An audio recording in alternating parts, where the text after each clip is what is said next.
let's take a look at a really common chord progression. The 1 moving to the 6, moving to the 4, moving to the 5 in the key of D.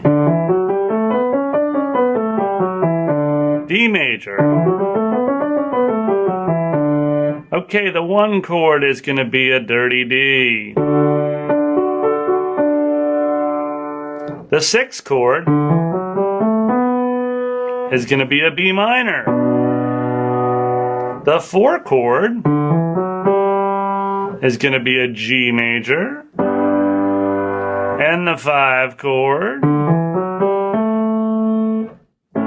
is going to be an A major. Again, in the key of D, the 1 is D. The 6 is B minor. The 4 is G. And the 5 is an A.